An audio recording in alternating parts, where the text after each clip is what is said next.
What up? It's the whale scale big wig, all about his business, you know what I'm saying? The fat cat, aka the Reno Ace. I'm sitting here with the owner of Abbey West Recording, Jerry, you know what I mean?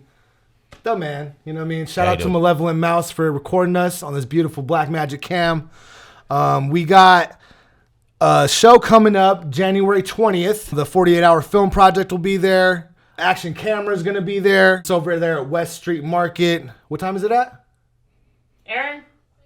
6 p.m. 6 p.m. I love it. Yeah, and we're shooting this at the beautiful Abbey West Recording Facility. Come rock with us. Come get your sound right. How you doing? Good. How you doing? Great. What was like your early inspirations? What like got you into music? What made you you're like, I can't take it. I got to try this. Yeah. Well, my two older brothers both played instruments. Mm-hmm. And so we had some stuff laying around, guitars, bass, drums even. Yeah. And then I started on guitar and then moved to bass when I was like 13. Mm-hmm. How old were you when you started? Guitar lessons when I was like 9. Nice. And then I had an acoustic guitar, so I wanted the electric guitar, right? So it was like, it wasn't as fun. Right. But so I kind of put it away for a while, and I just decided I was going to play the bass. And nice. And on June 3rd, 1978, I got my first cable and some other stuff to go with my strap. Nice. And everything, and started with the old 68 jazz bass that we have. Nice. We had. But I still have it. That you still have? Yeah. You still play it? You still bust it out? Yeah. Nice. Yeah. I use it recording in here every once in a while. Right. Yeah. Right. Yeah, it sounds good. And so like, would you say that's your favorite bass, or do you like go on like a case by case basis? Or? Yeah. I got like 25 or 26 basses. So I play Warwick 6-string thumb basses live most of the time, and then I have everything else you can imagine. Yeah. For recording, mostly for recording. You know, I mean, I stick mostly with the Warwick because it just does everything I need it to do. Right. But if I'm trying to get an authentic sound of something, I've got it. Right. Yeah. So like, what's like is there like a different use case or anything like that for like a 4-string versus a 5-string versus a 8-string or a 6-string? Yeah. Yeah. So I have all those. I got a lot of 4-string basses. My Warwicks are 6. I got some 5s as well, and I have an 8-string that I kind of built as well. Oh, you built it? Yeah, I built it years ago. It was my original. It was one of my 4-strings I played a lot. Yeah. And then I just converted it over. What like possessed you to build your own? Because I've built a lot of them. Nice. I mean, I'm not like a luthier or anything. I don't build the necks and stuff. I just buy the parts, put it together. Right. But got you. Yeah, just to have stuff that's custom tailored to me. Then that way, and you feel better about doing it to a bass you built. Even if you're using expensive stuff rather than like some vintage, instrument, right? Right. I've got old vintage instruments I wouldn't want to touch. You're like, I don't want to mess these up. Yeah. That's cool. I never really thought about that. Like you're on a level of like you make your tools specific to your requirements. Yeah. That's pretty cool. Yeah. So you can really get your own sound out of it too. Yeah. Right? Yep. That's awesome. Was there like an album or like a song or something that really like inspired your style, or was there like a group or like what would you say were your main influences? I guess would be the Beatles, the Who, Yes, nice, and then a lot of other stuff, a lot of progressive rock, that kind of stuff, and then I listen to everything classical. Still listen to a lot of classical. The Beatles were really what made me, really linked me into music. You know what I mean? Yeah. It was the Beatles for sure. And then bass-wise, and I love the Who too. That's some of the first stuff I ever listened to when I was a kid. Yeah. Oh, nice. But and then you remember what song? My Generation, or Pinball Wizard, and anything off the Beady Big and Bouncy album. Nice. That's fun to say. Say that 10 times fast. But yeah. So yeah, that was I was listening to that when I was like 7. Yeah. Because my brothers had all that stuff. Right. They're like 10 and 13 years older than me. On the vinyl. Yeah. It was all vinyl. Record players. Yeah. Cool. Yeah. And then playing listening to guys like McCartney was great. Elvis was great from Who, and then Chris Squire from Yes, who became a friend of mine. No way. Yeah, and he changed the sound of rock bass forever. Really? That's a picture of him and me together right over there. Oh, awesome. That's his bass. I'm playing. That's cool. The bass that changed the sound of rock bass right there. That's Yeah, the man. that we played. But Love that. I love that. yeah. So Well, how did it change the sound? Like you're saying, what was you it? know, he just had this sound that was like, you know, the bass could get kind of thuddy, you know, kind of low endy sound, and that's what most bass sound like. He came out with this Rickenbacker bass, and he used to pick. I'm not a big pick guy, but I mean, he has this bright, just kind of distorted, but grainy kind of sound that just cut through everything, you know. And so I didn't know when I was a kid. I was still in this once before, you know. My brother's like, you hear the bass in this song, it'd be like Crosby, Stills, Nash & Young or something. Like I can't really hear it, Right. you know. And then he played me Yes, the band Yes, and I'm like, wow, what is that sound I'm hearing? And he goes, my brother John was saying, he goes, oh, that's the bass. He goes, that's Chris Squire. He doesn't sound like anybody else, you know. And it just stuck out, you know. So ever since then, you know, now I got a Rickenbacker, Right. like that, yeah. Yeah, that's awesome. But yeah, so, Man, I'm already learning so much. Let me see here. So, like, what was like one of your first experiences going into the studio and laying some bass down, or whatever it may have been? yeah. I think it was 14, and I went to a small studio out in Carson Valley. My cousin Rico came down, and he played drums and keyboards and all kinds of stuff, and we tracked some song with my buddy Ed, and yeah, that was cool. I really dug it, you know. And I was making recordings before that, though. I was taking a cassette player, and then I would record something on there, you know, like a drum beat on a box or something, right? You know, and then I would play that into an 8-track player, and while I was playing the bass or guitar along with it, Yeah, you know, and then so then I would you know, it was like bouncing back and forth, like you know, then do the same thing. By the time you got to the last, there's so much noise, man. It's like the noise was like. the floor's just way up here. Yes, right, just right below the level of music, you know. But pretty funny. But yeah, I mean that's what I did, and then I just started doing a lot of you know, playing gigs. By the time I was 15, I was 14, 15. I was playing gigs. Yeah. And then went on the road when I was 17. Oh wow. Hold on. So you're playing gigs at 15. Yeah. Were you around here or?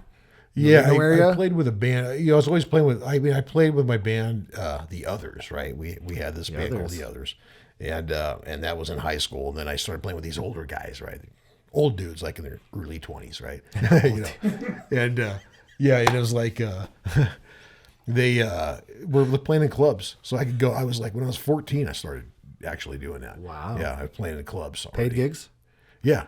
I mean, 50. I mean, it's like I remember he was like, we got a gig, man. It's going to be at this place. It's called Backstreet, whatever. It was. Yeah, it's Backstreet. It was in Carson City. It's like, yeah, it's going to pay $50. I'm like, eat for by myself? Yeah. I was like, that's amazing. I've never seen that much, you know, Yeah. for a gig, you know, and it's like, yeah, I was loving that. So from the jump, you were like, Yeah. That's. I feel like that's when you get paid to do what you love. That's like super inspirational. You're like, okay, I want to do this. Yeah. Yeah. So you said, so you're 17 now, Yeah. and go. What were you saying about that? Oh, I just, you know, I left school. I don't, you know, I don't endorse that, people. Stay in school. Yeah, stay in school. Get your diploma. I got a GED. So, but anyway, It's just as good. yeah. Sure it is. And then went on the road, went all Western United States, Canada, and all this kind of places. Oh, wow. With a band with a bunch of older people again, mid-20s even at this point. Some of these guys were, and yeah. I think it's so funny because because those mid 20-year-olds are like kids to me now. You know, because I'm so much older, and it's like, yeah, I know exactly what you mean. When I was a child, I thought 20 was like so old. Yeah. Well, some of my kids are older than that. You know?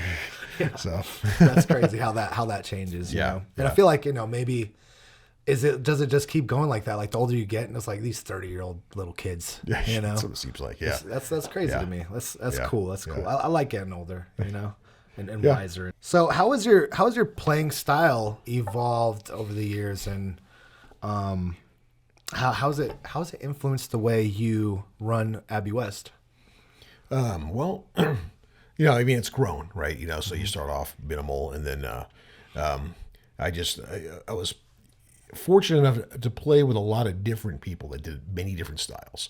So I played in a reggae band for a while. Of course, I loved all the old stuff, the Beatles, all that stuff. I played the Yes Sound thing. And then I got into jazz stuff. Jaco Pastorius, great bass player. And I got into his stuff. And then I was listening to a lot of classical anyway. So I had that approach to it. And, playing all those different styles, you learn that, because I could overplay when I was young, a lot. I mean, I still do sometimes, you know what I mean? Right. But, when you're going into a different style, like a new thing, you're doing the minimal, right? You're just laying down that. And then Don't mess it up. Yeah. And then hearing it back recording wise, that's like, okay, play about half of that. Right. And then take another third off it, and then then I'm in the ballpark, Yeah. I mean, I had that happen to me. I had one of the first, I can't remember the name of the studio. I was telling Aaron this the other day or a while back, but, I was in the Bay Area, and it was one of my first good session gigs. And I got in there and I learned the guy's stuff. And then I came up with this bass part for one of these tunes that was just like fluid and it was just, it was real tight and fluid and pretty, like almost like a little composed part. You know what I mean? Nice. And then they asked me to change it. It's like, well, yeah, it's pretty good. Can you just simplify that and change it? I was like, what? How dare you? Yeah, well, that's what I'm thinking in my mind. Like, you hear what I'm playing, right? You hear this masterpiece in my mind. And so, I kind of said that, like, but I was, no one was, weird or mean or anything or yelling or anything, but I just kind of said, well, this is a pretty good part. You sure? Blah, blah, this and that. And then I got a call from the engineer later that night after the session, just saying that they didn't need me the next day. Oh. And so I was like, and I realized, he told me why. He goes, just do it. He goes, shut up and play. Just do what they're telling you to do.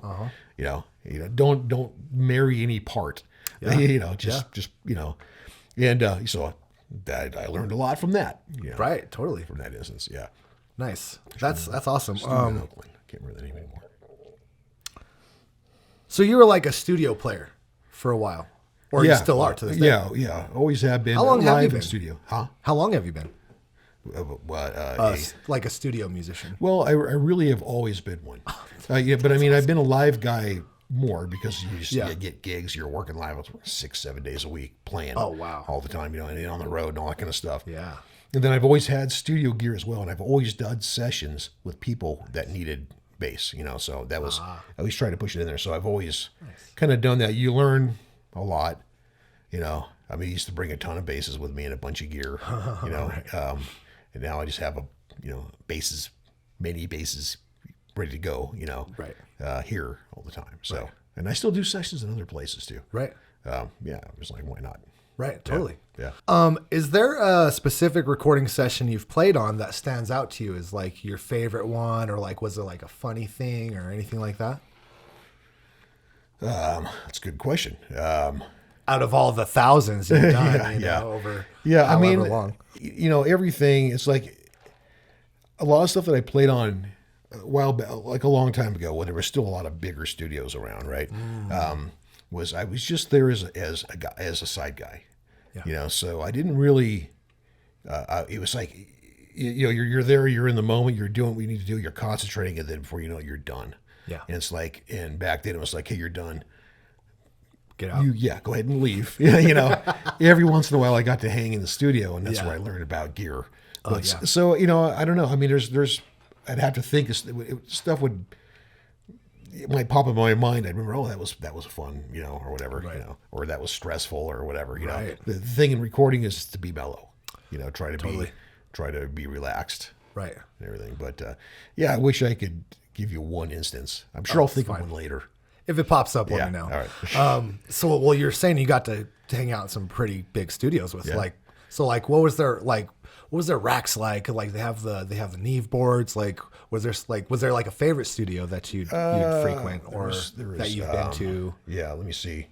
Well, I mean, there was a lot of smaller but pro studios, pretty much pro studios around. A lot of those places went away when the digital revolution started. Fantasy was a cool place. All those, a lot of those studios they had a lot of gear. They had a lot of rack gear. Because everything was 2-inch tape. Yeah. And then there would be a lot of SSL, solid state logic consoles. Nice. And then I recorded on Neve and stuff too, and API, which I really like. Those are good things to hear. It's like, what sounds good on my bass, and this sounds good. Yeah. It's like, oh, it always sounds good when I'm plugged into this thing, going through this LA2A or something, right? And it's like, yeah, but Creamy. yeah. It was the real stuff, Oh yeah, I bet. The plugins are good though too as well. The plugins are cool nowadays for sure. Yeah. I feel like they've closed the gap a bit, but I feel like there's still something about having the electricity pump into your sound. There is. Yeah. It's like there's a difference between plugging in, and having an LA2A, say on my bass, because that's what I mostly did. But like that, you have the actual rack unit on it, and then hearing the plug-in on it. There is a difference. Definitely. I'm not sure what it is. It's whiter, for lack of a better. Yeah, I could hear that. Like my friend, he really showed me the difference one day. He brought a compressor over, like just I think it's like a DBX 166 or something. Yeah. And he That one was. he's like, here, let's put your vocal you just did into that, and then you hear it. And I'm like, whoa. It was just like there's like more detail or something. There's just another level. I was like, okay, you kind of really opened my eyes, And he just told me like the electricity pumps your audio versus an algorithm. Zeros and ones. Yeah. So, well, speaking to add to that, you were there for the digital revolution, as you said. What was that like? Was there like what was like your experience in that whole situation? Well, I remember seeing a couple of places that had like a little like an old Mac computer or whatever, you know what I mean, and they had like an early version of like Pro Tools. I don't think it was even called Pro Tools. I don't remember what it was called, but it was. And then I had for myself, I had a Tascam 8-track. For my own. I had my own studio, kind of always, but it was 8-track analog, and we were always wishing for more tracks, right? So we knew that this was coming. Everybody knew that the digital stuff was coming. We just, you couldn't really afford it at the time. Really? Yeah, and then Alesis came out with these ADATs, as most people will probably remember, as a recorder remember this, and they were 8-track, but they were modular. You could run like 16 of them together, and I had a few of those. I bought it, so I had like 24 tracks, and it was like that. You had that higher, that 80 dB of recording now, and they were problematic was the only issue. They were, you would have, because you had to have a tape for each set of 8 tracks. Right. It was a super VHS tape. So it would, you'd have one that would, be rewinding, and one would just go and just, commit suicide to the tape. It was a lot of and then it finally came to computer. It was like, wow, this is really cool. You get a program, you get some software. I can't remember what it was. Might have been Acid Pro or something, right? Or Digital Performer, one of the ones. And it was that was really cool, right? But it's just so funny because when that happened, it's like we're waiting for this digital revolution to happen. We know that stuff it's coming, right? And then it comes out, and the first thing everybody does is try to make it sound analog again, right? You know what I mean? I gotta get a optical tube compressor, and we're gonna get some killer preamps, and and to make it sound as analog as possible, because it did. It sounded a little cold, a little cold, a little harsh at times, and it's gotten better. It's gotten way better. I mean, now looking back, it's like, it's like there's really cool stuff with tape. There's certain things you miss. There's a warmth. Still, right? But man, I don't. But all the other stuff, I don't miss. Right. So, did you like cut tape and like all that stuff too, or like were you part of that? Were you engineering those type of sessions as well? Yeah, no, because I didn't do that in my track. I was around, recording. I was around all the people that did that. I watched it. You know what I mean? Yeah, I've never really sat there and cut tape, but I know. But that's crazy stuff too. Yeah. When the tape is flying by that fast. No, that's what obviously one of the great things with digital recording is editing is like, it's just so easy. It's so easy compared to the the way they would have to chop tape and everything. And I can't imagine what it was like to there's got to be a whole nother level of stress Yeah. for the engineer when they're doing that. You know. Yeah. It's a lot to learn. Yeah. Yeah. And you gotta let that stuff warm up too, right? The tape machines. Yeah, yeah, and you gotta be precise with it. You don't get a second try, right? It's just like doing a punch in the old days, Right. you know, destructive punch in. You had God. that was it. You missed it. I can remember missing many a time. Right. I remember recording bass in the studio and them messing up and going, "Oh, Right. crap, we got to go back. Can you do the whole thing over again?" But- You know, it's like, and it's Oh, like no. you know, or I'll start here and go to this point, and Right. I'm like, you know, sure, but Yeah.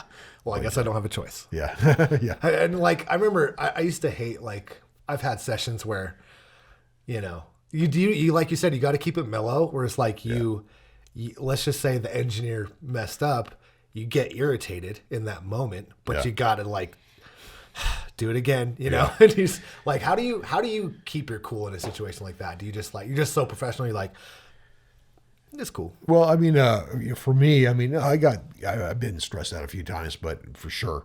But you know, I'm pretty easygoing for the most part, anyway. So it helps to come in with that already. And if you just kind of go, okay, just say yes to everything. That's what I learned. You know, Oh, what I mean? man, yeah. You know, can you play this? Yeah. You know, whatever. You know, this Yeah. and that. And then, hey, we didn't get that or something or other. You know, it's corrupted sounding. Can you do it again? And okay, sure. No See if I can do biggie. it better. Yeah, you Right. know, but yeah, you know, and the guys that are stressing out are the guys that don't come back. You know, Right. Because that's the worst thing you can have, right? You have Straight up. one person in the session, even if it's a whole band and a bunch of people in there, you know, all stressed out and freaking out. It everybody feels that. Yeah. Yeah. So you know, I think you feel it on the recording. You know. Totally. But Definitely. yeah. Definitely. So I agree. try to be mellow. Right. Right. Do you have like a favorite bass line that you really love, that like you love to play or that you just love to hear? Is there like any kind of like a song or anything that's like, oh man, this one, I love playing this or anything Yeah. like that? Well, there's many. You know, one would be "Heart of the Sunrise" by Yes. You know, this is the line. So Yeah, nice. and then you know, that's the main part of it anyway. And then there's a number of different Beatles songs. You know, that just have great bass parts to them. You know, Right. yeah, tons of stuff. And then I like playing. You know, I mean, I like playing stuff like some of the jazz stuff. You're just kind of reading charts, you know, and you're kind of you're playing the tune, but you're improvising as well, you Right. know, so you have to, and that's fun to me, Right. as long as I can stay up with the chart, you know what I mean? As long as I'm not Right. playing like crap or anything, but Right. but yeah, so that kind of stuff there. But I can't really think of. I mean, I like playing anything that's good. I have the styles of music that I like. Yeah. But I like playing. I like, it's like you say, put the hat on and play the bag, right? You know, and so, even playing a set of blues, it's not my favorite music, right? But, going and just really laying it down and just really getting that vibe, that's a lot of fun. Especially especially when the band is on it and they're good, Yeah. and or country or reggae or Right. or jazz Whatever. or rock, whatever they're doing, I feel like sometimes when you can have like an outline or like a main, you can have like a direction or something to go, but you might not have everything fully fleshed out. Do you think that adds a certain something to when you go into record? You might have like something, but there's still that level of you can improv this right here in the moment. Right. Do you think that's like I guess everyone works differently, but Yeah. Well, I like that. I mean, I would rather. Yeah, I'm not a great sight reader when it comes to reading musical notation. I mean, I can get around on it, but it's tough. So I kind of like, when they'll have like just charts. Mm-hmm. They might have a figure written out, right, and then this is kind of the basic thing here, and then I can kind of go off of that. And so if then I'm reading chords and I'm playing my own part, so it's I'm trying to stay out of the way of vocal or whatever is in there, but I'm also trying to propel the arrangement forward, right? So I do production as well. You're always trying to push it forward a little bit, and so I try to come up with stuff. Sometimes they're like, hey, that's too much. right. sometimes it's like, hey, you do that, play something really crazy here. And I'm like, Right. I guess if you want, I mean, it's like, it didn't sound right to me until I hear it later. Right. And then I'm like, oh yeah, that worked. Yeah. Okay. So, And I think it's important in a creative space to not take offense. Like you try something and be like, I don't like that one. Can we try another one? Yeah. I think it's really important to just be like, okay. Yeah. And, especially if it's not like your thing or whatever. Or Yeah. I think even if it is your thing, kind of, if there's people that are giving you, direction or point or whatever it may be, just advice or, this is how I feel about what you just did. Maybe change this. It's super important to have an open mind and, try to maybe do what they're asking. Or oh, sure. I always try to, even if I'm not on board with, I mean, 'cause sometimes you just, it's like, it's like whatever. really? I've had some of the craziest stuff, just, somebody saying, can you do this? And it's like, it's not going to work. I mean, and then listen back to it and go, this kind of works, Oh, what they cool. were saying, Right. what they were telling me to do, Yeah. And, like everybody hears stuff different. So, Yeah, totally. even people that are not pro musicians or, or whatever, they'll have an idea of something. And Yes. sometimes it's not what I was thinking. Yeah. Almost like an outsider perspective. Right. Since they're not in the trenches with us crafting and working hard. They have that listener thing okay. So like, do you feel like you listen to music entirely differently now? Cause I'll get like super analytical when I'm just listening to music, Yeah, so do but I. like lately I've been trying to just ride like how the emotion I feel when I listen to it and not be so like, the bass needs to come up, the vocal's stuck or whatever. You know what I mean? Yeah, that part ain't working. No, I mean, I've always kind of listened to it. So I got this thing. It's like in music, it's like you hear a note, you see colors. So I get synesthesia. Yeah, and then I don't know when I started. When I was like preteen. Yeah, I just started seeing that. Yeah. So it's like for me, I have to sometimes just. If most of the time when I'm listening to and I leave here, is stuff that I'm working on in here, right? Our mixes or whatever, roughs. But other than that, I'll listen to a lot of classical stuff because instead of me hearing each individual thing on that song and then seeing colors kind of that go with it, you know what I mean? Which is taxing sometimes. Yeah. To me, I just get when it comes to that synesthesia thing, I just get a calmer one kind of big color thing, Right. And that's mellow. Right. I did get some oil in that door. Fine. I think it was Shout out Aaron on the boards. Yo, shout out Aaron on the boards. The lovely Aaron. I forget the dope ass artist name. I forget how to say it. How you say it? Eche. Yo, Eche on the boards. Eche's fire. On that name. Put some respect on her name, bro. there is awesome. Eche. Right. Say it right. Say it tight. Yeah. Have you ever met anyone with the synesthesia as well? And have you ever talked about it or anything like that? I've talked to a few people. I didn't know what it was until somebody told me.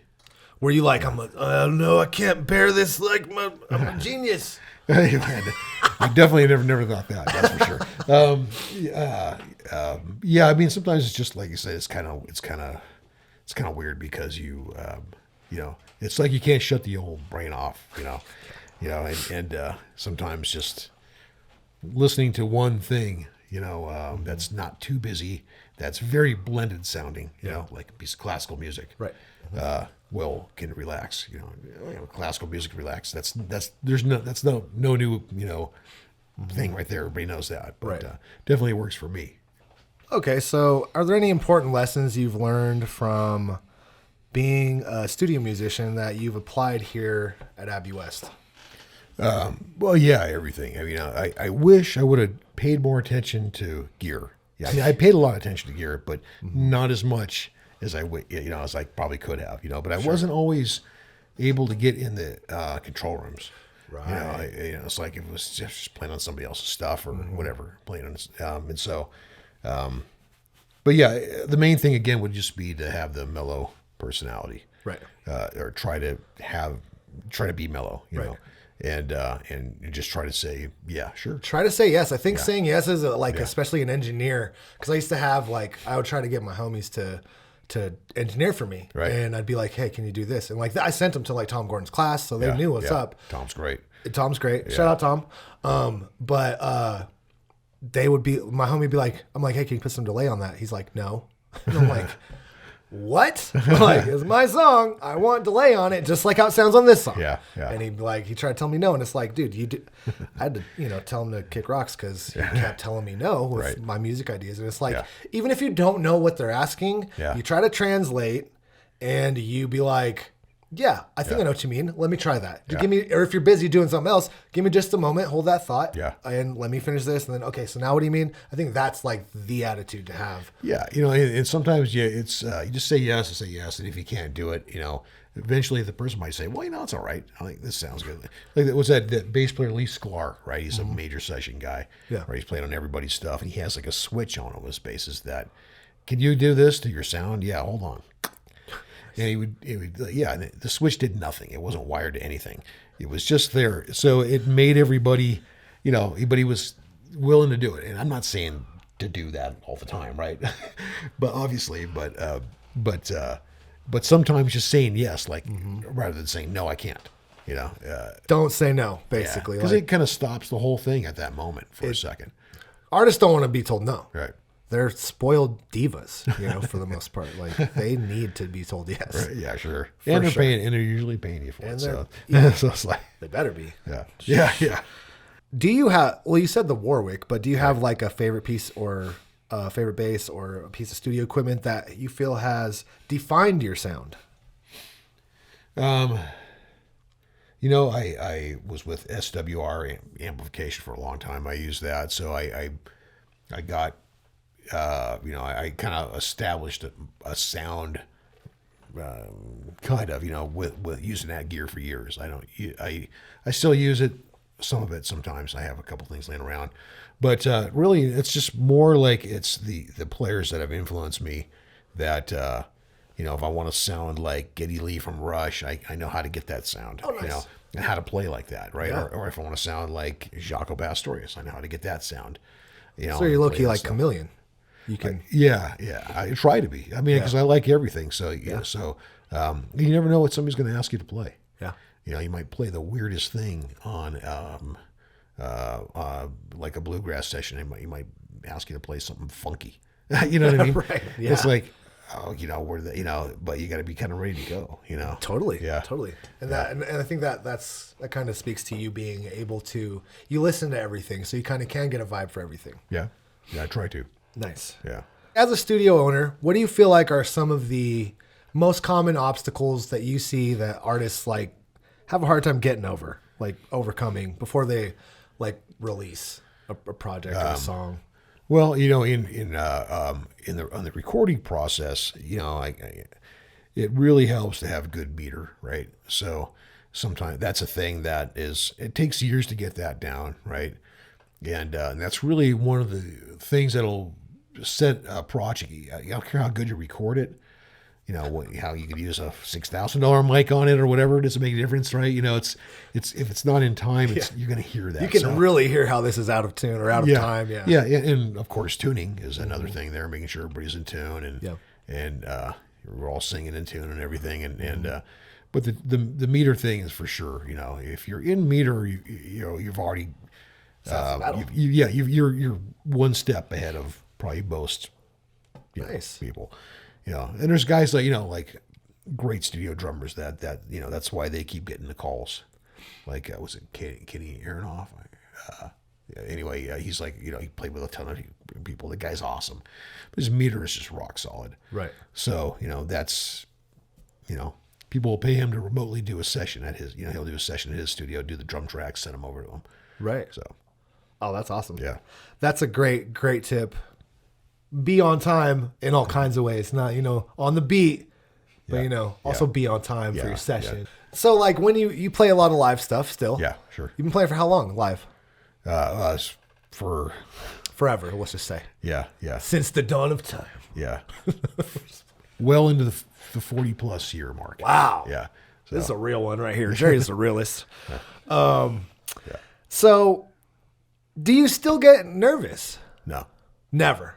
Well, I mean, once in a while it depends. It depends on the project. You know what I mean? Sure. Yeah. If it's not well rehearsed or I don't like to, just like anybody else, I don't like to go on stage and suck. Right? You want to go up there and sound good. So I'm always pretty confident with what I'm doing. I just want to make sure I'm playing with a good band. Yeah. But yeah, for the most part, it's like, I mean, I do gigs. I do gigs for money, and so it's like a day job for me a lot of the time. Yeah, I found that like I'll have nerves before, but as soon as I start doing my thing, they're gone. Yeah. You know? Yeah. And that's usually the case too, even if it's a stressful, like a lot of people or whatever, or just, it's funny to me is I'll have, if that's the case, like little nerves, I'll be more nervous if there's like a couple of people in there intently listening. That's it. I mean, I played in front of thousands, and it's like, man, just go up there and Right. the band's good, or you're not really worrying. Right. Yeah. Right. Yeah. Nice. Who have you most enjoyed collaborating with in the studio, and what makes those experiences special? Well, there's a few people a few people here that I collaborate with a lot. One of them is Trip Whitney and the Free Labor. That's a project that is my buddy Trip Whitney and myself. We put together. It's nice. like a country, modern country project. Nice. Believe it or not, and Believe it. yeah, and I've learned a lot about that stuff and about country music. I mean, I've always known it, but you listen to when you're producing it, you listen a lot more to the vocal and things like that. So I've been listening to a lot of country music, just making sure I know what I'm listening for, right? References. Yeah. And we have about 50 plus tunes at this point. Nice. So it's a pretty cool project. We have one album now. We're working on another one. We've got a lot of songs in the works right now. Right. And we played a few gigs. We're just trying to get some more gigs. Nice. 'Cause it's nice to play your original stuff. Yeah. Another one is Haley and the Comet. Done all of Haley's stuff here at Abbey West. We've done it all. Nice. And then I also play live with her when we do gigs. And it's great stuff. Great stuff. Right. It's kind of like, it's almost soundtrack sounding, some of it. Oh, nice. But she's got a great voice. Sounds big. Yeah. It's real big. A lot of vocals. She's got a great voice. And her mom Terry put all the stuff together. Get the arrangements together. Oh, nice. And so they're real talented. So. Do you have like a typical process for when you create a song? Like, what's your intention, or like, how do you do it? I guess. I see the whole thing done before Really? I even start on it. Yeah. And in my mind anyway. That doesn't mean it's not going to change a little bit or anything. I mean, it could change a lot. You have a direction. Yeah, but I see the whole thing, and I can't really get to work until I have that vision. But I usually get it pretty quick. Yeah. And then like we do Trip Whitney and the Free Labor, for instance. We'll come in and it's my buddy Derek. He's Trip Whitney. He's a incredible songwriter. He's just like a tunesmith. He just writes song after song after song. Tunesmith. Yeah. That's It's cool. just like, and he'll come in either with something like maybe parts, and we'll start putting together. We'll say, let's write a part here. Let's do this. Let's do that. Or sometimes it'll be more complete. Sometimes we'll just come up with something on the spot, which we've done, plenty of times. Right. And then I get it onto tape, or on the hard drive. Still, we still say tape in our mind. I right? feel like I know exactly what you're saying, for sure. But get it on, get it recorded, get a basic thing on there, get parts, do it to a click track, right? And then from there, I'll take those basic tracks, I'll start slicing and dicing, because it's so easy to edit in the digital domain nowadays, right? Man. And put together an arrangement, and there's what I'll see it. So again, doesn't mean it's not going to change, but I'll have it. Once I have that, I'll say, hey, let's redo this part. Let's put a part down, and then I'll get a drummer in, or I'll program the drums. Right. And we'll lay that down, edit the heck out of whatever I need to edit there, make sure everything's solid and tight, and then I'll start adding keeper parts to that, right? So now we'll redo the acoustic guitar or whatever, electric guitar. Hey, this is what's going down right here. This is going to be the part, and then bass, whatever. Nice. And then So you basically do like a demo, get it all arranged, and then you go in like for Yeah. real. Yeah, like working off a grid, kind of, Right. right? So that's all. That all lives. That it stays there. It's all active, until I don't need it anymore. Nice. Then it's inactive. Do you have any advice to any aspiring musicians or maybe studio players that are looking to make their mark? Learn some music. Yeah, I tell it to everybody. I have a class I teach as well at Truckee Meadows Community College. A couple classes. What's there. it called? What's it called? It's MUS 231 and MUS 239. They're one is a Pro Tools class and the other is a recording class. So they're just basic. They're beginning level stuff, right? And I just I tell everybody, because a lot of people will come into this class and they want to record, they want to do stuff. They're not musicians, right? So I just tell them, learn some music. I mean, take the time and do that, because that's huge. It really will help you. It'll help you in so many ways, right? It'll help you just understand what's going on. Oh man. Yeah, I mean, and another thing, it's just, again, just say yes to everything, Right. Like I always try to. I didn't always do that, so you learn that, right? Yeah. And then, and just keep that open mind. Yep.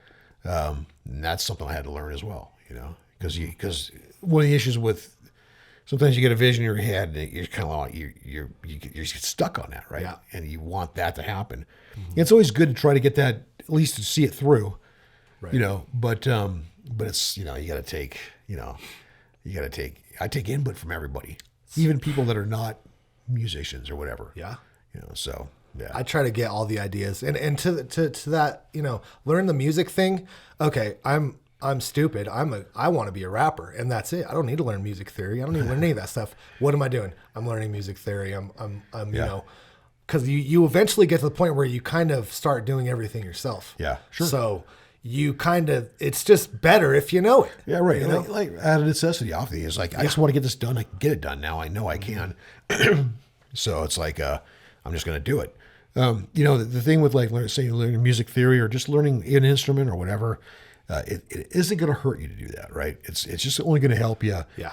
A good example of that is if you're doing you're using these pitch correction stuff like Melodyne or something like that, right? So you use Melodyne. It's like it really helps if you're in the key of C to know the notes you can use and what will work there. And it will, then you can move notes around, as you know. Right. Yeah, you can, create harmonies and things and cool, Right. cool different melody lines with stuff like that.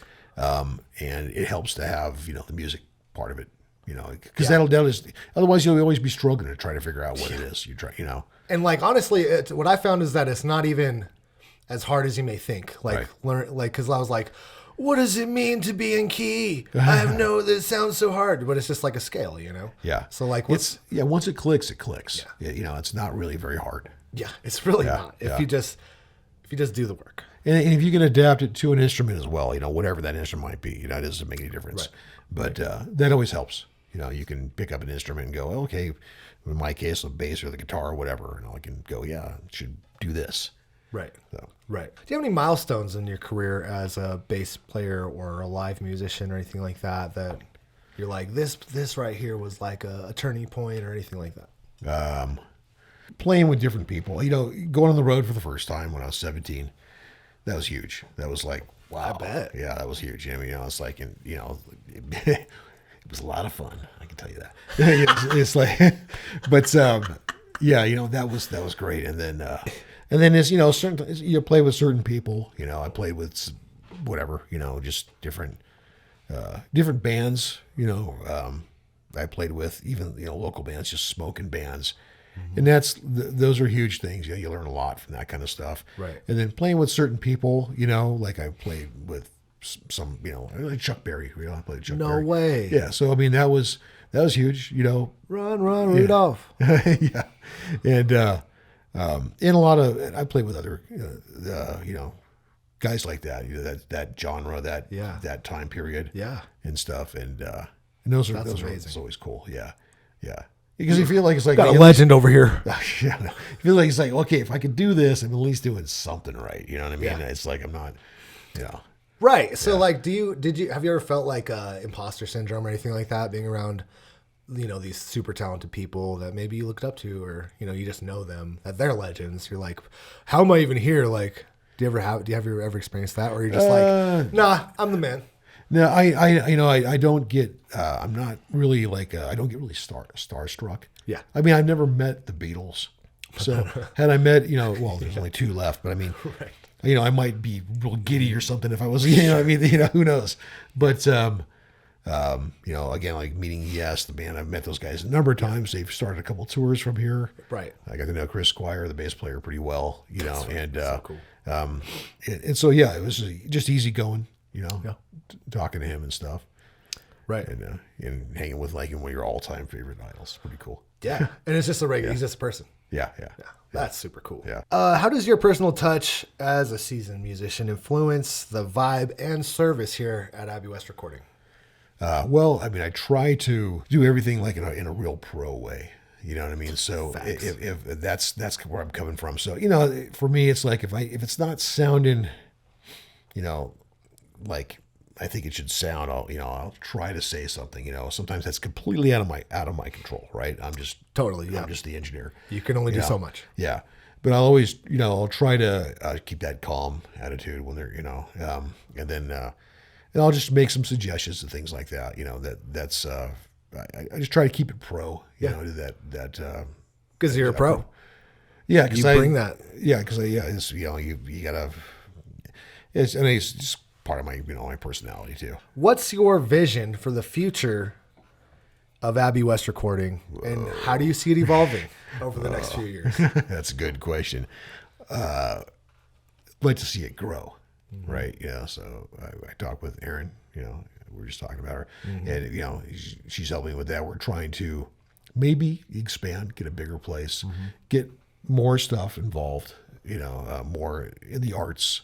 Involved in the project, and having you come on board is great. Because Shout out me. yeah, because you do stuff that I'm not, that you're just better at it. Thank you. I appreciate that. Yeah, trying to get, I want to get more, not just recording, but like to do seminars and things like that, and Maybe some workshops type stuff. Yeah, and then all the stuff with 48, Ivy. Shout out. Yeah, and I really want to. We do some classes for film set audio. Oh, awesome. Yeah. So we've done some of those. We have more coming up. What? There's 5 of them. Five. Next Okay. year. 5. nice. Wow, that's a lot. Oh, that's awesome. Yeah, that's great though. Let's go. It's awesome. Yeah. 1 month. Yeah, 1 month. Oh, So awesome. yeah, and then and stuff like that. Maybe with a bigger place, having you can do more. You can get more people in there. I'd like to record some bigger projects. I mean, I got the room is decent size, but it's, I can't get like the Reno Phil in here. It wouldn't fit, right? Yeah. Yeah. Sadly, you get maybe a quarter of them or something. We can get the quartet here, and maybe a quintet. Right. But no, but I can get whole bands and stuff in here too. But it just would be nicer to have more studios within the studio, so more control rooms with ISOs and stuff like that. Yeah. And one of the things that we're talking about a lot is having a room that's just set up to be a mastering / surround sound room, like a Dolby Atmos setup, right? So and we could do everything from mastering bands, and then we could do film set stuff, in Dolby Atmos. Yeah. And so we don't have that right now. Right. But we've been looking into that, and that's looking into a bigger property. Yep. I've been here since 2018. We've been pretty operational since about 2020. Right. But so I like this place. But I love it. Yeah, Yeah. it's cool. But that would be one thing. It's just getting a little bit more space. And you want to be more involved in the arts in general. I feel like if we had more space, there'd be a lot more opportunity to do things like that. Totally. Just for lack of a better word, artsy stuff. In Classic. the world of art. Fancy stuff. Yeah, fancy stuff. Yeah. Oh, I love that. Well, I have some ideas myself about where we could go with that. Tons of ideas. Oh, That's yeah. great. Okay, well, I think we're ready for the fun questions. Okay. Here we go. I can answer them somewhat intelligently. I think you got this. You've been doing great. So what is your favorite word? I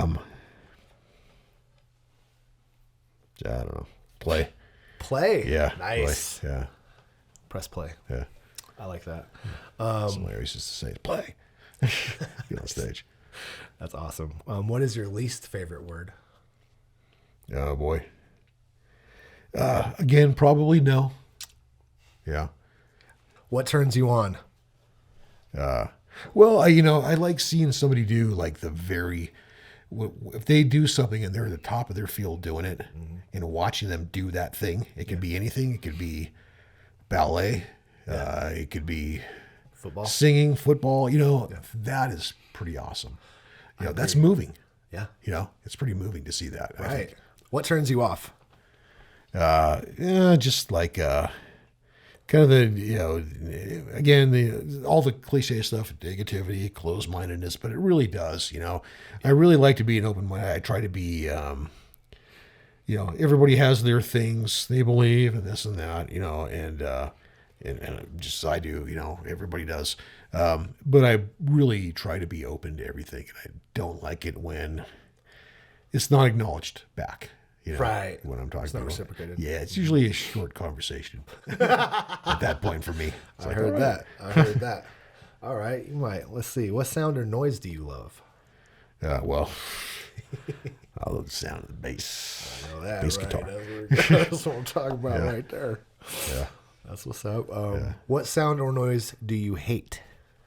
Oh, well, yeah. I mean, from being on stage, feedback. I mean, it's just like, feedback Fantastic. that's so loud that feels like your head's gonna split for a I second. hate feedback. Yeah. What's your favorite curse word? I try not to curse that I much. noticed that. Yeah. Yeah. Darn. Yeah. Nice, Jerry. Sure. That's classy. That's the classiest answer I've come across. Oh, Yeah. man. What profession other than your own would you like to attempt? I'd love to be a notary public. Nice. Why? I don't know. Always Always had this. I don't know. Yeah, I've always had this. I've gonna do it thought one about day. it too. Honestly. Yeah, I'm not I'm gonna even do it playing. one day. I'm like, man. Well, and I know Tony was doing it. I told him about that the other day. Tony is Ivy's husband, Oh, no. and he was talking about he just became one. I'm like, it's always been a, kind of a dream wife for was me. one. Yeah, my wife was one. Yeah. So yeah. Anyway, there's other things. Yeah. Truck driver. I thought you said drunk driver. For Yeah, a second. drunk No, driver. Truck Yeah, driver. drunk driver. I'll tell you. No, it's like no truck driver. Truck driver. Got you. Would be one astronaut. Astronaut. Hey, Yeah. that's I'd cool. love to be an Apollo astronaut, but anyway, that's Right. kind of gone by. But Are we going back to the moon? yeah, we are. They're supposed to be, right? Yeah. Supposedly. Yeah. If you believe that kind of thing. Yeah, if we ever landed on there in the first place. We did. We did, everybody. What profession would you not like to do? And I've done this a lot, is I don't love working in casinos. Right? So I'm not knocking them because they're great. I've made a lot of money in there. Right? Not one of my favorite things to do. Right. I definitely, don't like. I wouldn't want to be a garbage guy. I mean, no offense to anybody that does that. Hats off to you, actually. Yeah, totally. But You guys are but- necessary. yeah, but that would be a rough one for me. Not your bag. Yeah, not my bag. And there's stuff I can't do anymore. I can't dig a lot of ditches because I got my bag's kind of bad. Yeah. So We're musicians. We're not digging dishes. yeah. Well, I've done it a lot in the past, and anymore I can't. So All right, last question. If heaven exists, what would you like to hear God say when you arrive at the pearly gates? well, I guess welcome would be great to hear. Not bye. Yeah. It's like yeah. The gate closing out. I wouldn't want to hear that. Right. Welcome. And then and whatever, maybe thanks for living a good life or something, that would be cool too. Thank you so much for doing this, Jerry. I really appreciate you. Yeah. Once again, we're over here at the beautiful Abbey West recording facility. Shout out to Albie, the secret ingredient. We got Ivy from Malevolent Mouse doing it. We got Ben. Eche. Big shout out Eche for getting this audio. You know what I'm saying? Yeah. Shout out to me, for doing this.